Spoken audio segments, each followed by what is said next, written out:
Welcome to Here's How We Get There. It's the daily show filled with conversations about business and mental health in a down-to-earth style with real-world language. Now let's dive in with your co-hosts, Kenneth Shark-Kinney and Trey Tucker. All right, Trey, I know, first of all, when we're talking about leadership, it is required that both of us wear hoodies. So congratulations, test passed. However, dress code. Yeah, exactly. So one of the questions, though, that's come up recently is U.S. Defense Secretary Lloyd Austin was being treated for cancer. Apparently, he's got prostate cancer, and he was being treated for it. And part of this process is he actually was admitted to the hospital on January 1st and then sent to the ICU for complications following the surgery he had in December. Now, the problem has basically become is that he was AWOL for 4 days. They even transferred some of his duties to his undersecretary, who did not know why he was out. The White House didn't know he was out. Nobody apparently at the White House knew.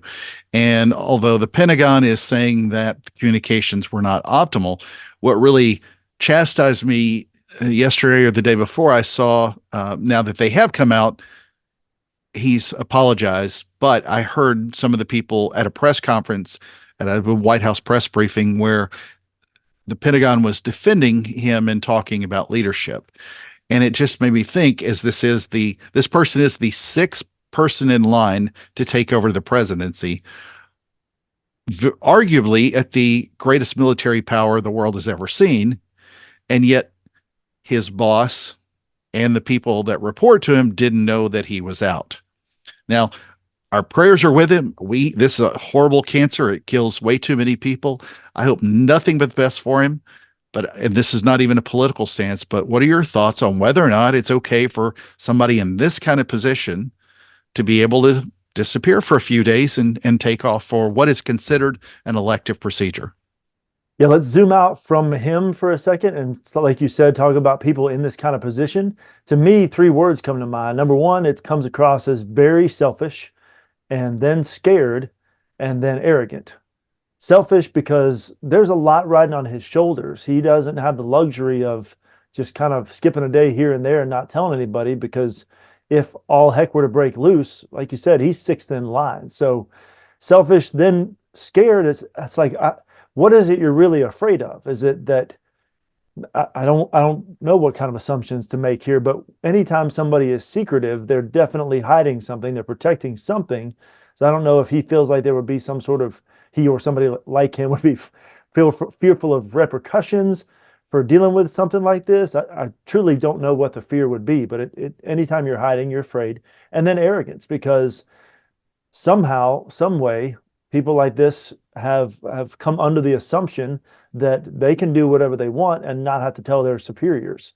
And something like this typically isn't the first time.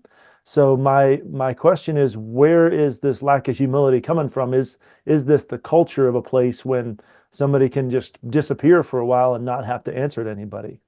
Well, I can tell you right now, if it were me, regardless of your political beliefs of whether or not you support the Blues or the Reds, if it were me, I would fire him immediately.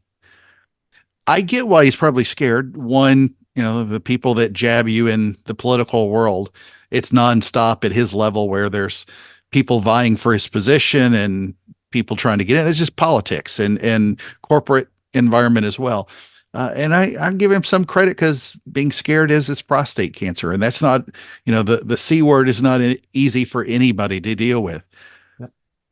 But I don't think it's fair to even compare this, and this is what upset me, as I listened to somebody talk about leadership in this press briefing, and I'm like, this is not what leaders do.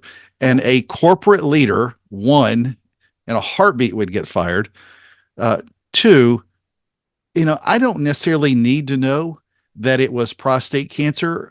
I just need to know that, as a citizen, as a concerned citizen, that we have the most important defense secretary position in the world, that somebody's in charge. I mean, for our own, we aren't at war with anybody, but there's always tensions around the globe. And I think it's extremely important. I don't think it's fair to compare him to a corporate CEO going through something like this, or a C-level officer, we don't need to know that he had prostate cancer, but it always becomes the cover-up. The cover-up is what got him burned, not the problem or the action that he took. And if they'd just been more transparent, it shouldn't have to be criticized or called out.